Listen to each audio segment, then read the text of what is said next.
And welcome or welcome back to the program. Thank you for tuning in or staying tuned. Secrets of Survival is a new documentary by the acclaimed documentary maker and veteran foreign correspondent Martin Himel. Hello and there. It's all about, well, it's interesting. I was watching it earlier today. It's all about where, in effect, the way that genealogy is lost was people's secrets. Their lives were interrupted by secrecy. They don't, in all the confusion, the fog of war, people don't necessarily know their lineage. And Martin Himel's documentary traces a couple of families, one in Toronto, who try to figure out, who find out that there are some surprises in store for them. And he joins us from no less than halfway around the globe in Tel Aviv, Israel. Martin Himel, how are you? I'm fine. How are you? Good evening to you, and good morning from here. Yeah, it's 6:30 a.m. I appreciate you stirring yourself at such an ungodly hour to talk to us. Yeah, well, it's a pleasure. You sound pretty clear. What are you doing in Tel Aviv? I'm basically working on another documentary that deals with cyber security. Israel's at the forefront of cybersecurity intelligence, and also startups and industries that are trying to develop cybersecurity products to protect various industries like the auto industry around the world. Sounds interesting. So you're plunged right into the next project. I'm busy with it, yes. I've always felt that was good because you inoculate yourself against the slings and arrows of naughty critics and so on and so forth by immersing yourself in the next thing. So this documentary has its premiere next Sunday on CBC's documentary channel. It's called Secrets of Survival. And maybe just tell us a little bit about the genesis of the project. Like, how did the idea come to you, and what was it that, I'm sure it was years in the making, this made you decide you wanted to devote all that time and energy to this? Well, first of all, just add it'll be at 9 p.m. Eastern, the broadcast. Yes, right. I have worked as a foreign correspondent for several good decades, and in the course of that work, much of it has involved, unfortunately, conflict. Conflict is a big international story, and when we say conflict, I mean wars, violent conflict, etc. There's also been a fair measure of peace as well, which is optimism, but I've covered major events in Israel, the West Bank, Iraq, the Balkans, South Africa, North Korea, etc. So I've seen a great deal of conflict, and it's the resolution of it, or what happens with it, has also been a fair part of my life. And one of the most interesting things that I've seen in the course of that work is that conflict seriously disrupts people's intimate lives, whether it's their families, their loved ones, friends, physical, emotional, etc. And that after conflicts are resumed, there is, no matter what side you're on in that conflict, people usually make a very determined, unconscious and conscious effort to go on with their lives, which also means often to set up new families if, God forbid, they lost someone, new children, etc. And in the process of doing that, they want to, another driving force, no matter what side you're on in that conflict, is to ensure that the children who are born after the conflict will be spared the traumas, the terrible dilemmas, the terrible moral and other decisions, pragmatic decisions that have to be made in conflict, and will have a chance at a much better life. So in this case, you can't get more polarized than to look at someone who survived the Holocaust and someone who suffered within Germany at the time of World War II. We looked at, we took two examples. We met Malka Rosenbaum, who grew up, was raised in Toronto by Holocaust parents, was an only child, and like many only children, she had experienced a certain sense of social isolation, not playing with sisters and brothers, and coming up with all sorts of friends, whether real or not, as a child, to go on with life.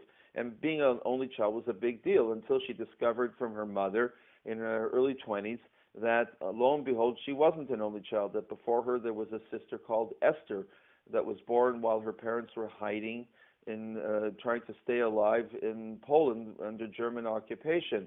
And in the forest. Well, they were. It was a wild detail. I suppose in the back of my mind I knew about this, but people fled into the forest where there were actually houses, and her sister was given to another family, like, right? Yes. Well, she was born on the edge of the forest, but basically, yes. For the people that hid her, if they were caught, and this particular woman that hid her had 5 children, if the Germans caught them, within minutes they would be taken out. She and her family and all the people hidden would have been immediately executed. So the price for hiding someone was death of your entire life, family, everything. So once a baby is born, there's no way that you can keep a baby in hiding with you because baby can't be quiet. And so imagine you're in a position, I don't know if you have children, that your wife has just given birth, and within a few hours you must give up your child to some uncertain fate in the middle of winter in a cold forest, and you have no idea that child will live or die, and this is all within hours of giving birth. It's a terrible decision. And our film basically is Malka searching for that sister. And I'm not going to give it away, but we find out what has happened, what is going on, and this, to some degree, changes Malka's life. And on the other hand, we look at Jürgen Ullott, who was born after the war, just after the war, in Germany, and was raised in a typical a German family of that time. A father who was a German war vet who served in the Navy there and was imprisoned in Russia for many years. And a mother. And then he got married, and as he gets married in Germany, you have to go to the registry office in the 1970s, and he's told, Mr. Ullott, you're not Mr. Ullott, you're Mr. Reinhold, which is his mother's maiden name. And the meaning of all that is, your father's not your father was someone else, which was an enormous shock, an enormous betrayal for Jürgen. And so he marches to his mother and says, what happened? And mumbling and not really giving an answer, she says, look, it was just after the war. I was a pretty girl. I was 16 years old. I met this cute American soldier who was here in occupation, and I don't even really remember who he was.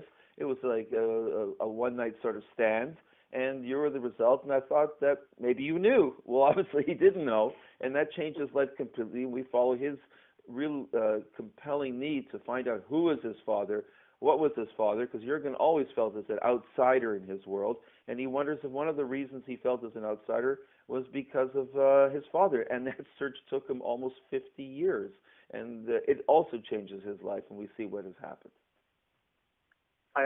One of my few aphorisms is that DNA is a very powerful drug. It is. And, it was interesting to see, it sounds like it almost reminded me of salmon, spawning, just like this intense need to find out, who your biological family is. And the other thought that I had watching the film is just this is a sort of, at least as far as I know, a hitherto unexamined consequence of that war, that, kind of, destroying people's sense of their genealogies.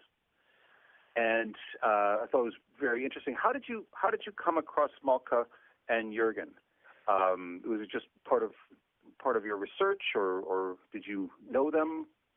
It's a combination of both things. So we have a wonderful tool in this world, which you talked about before, that does have a problem with monetization, but the internet, social media, etc., is an amazing tool to put out the word that you're looking for something, and to meet scores and scores of people in the hope that you're going to find a special treasure of a story. So that was one route we went. And then word of mouth. Ironically, I met Malka because in about 3-4 years ago, her son, who's a big Toronto activist in the Jewish community, invited me to make a speech at a demonstration, anti-Semitism demonstration, because I did a whole series on anti-Semitism, and he invited me to make a speech at a demonstration about anti-Semitism.